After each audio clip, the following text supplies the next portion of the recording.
ওদের পছন্দ একটাই যে শেখ হাসিনা থাকলে বাংলাদেশে তারা মাতবরি করতে পারবে।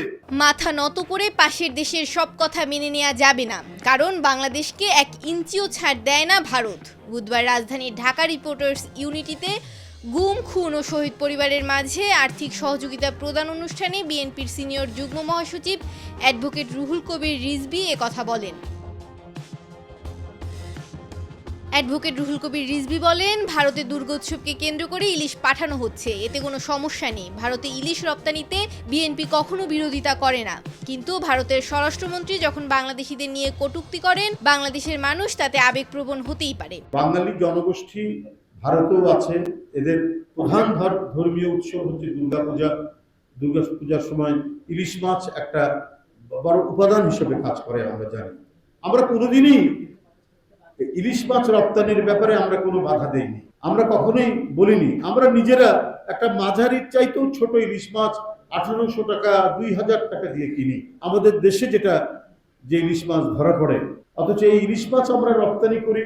আমরা জানি আরেকটি ওখানে জনগোষ্ঠী আছে, বাংলাদেশের হিন্দু কমিউনিটি এবং ভারতের পশ্চিমবাংলার হিন্দু কমিউনিটি, তাদের প্রধান ধর্মীয় উৎসব দুর্গাপূজা। এটা হতেই পারে।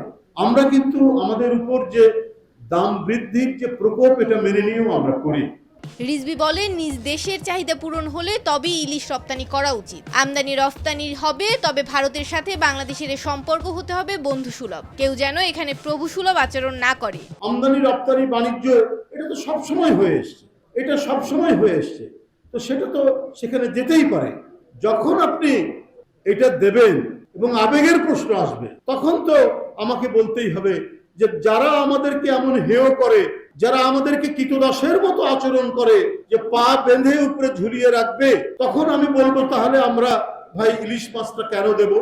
রিজভী আরো বলেন, শেখ হাসিনা সরকার সংবিধানকে কেটে তার মতো করে সাজিয়েছে, তাই সংবিধান ও বিচার বিভাগের সংস্কার খুবই জরুরি। এসব সংস্কারের বেশি সময় লাগার কথা নয়।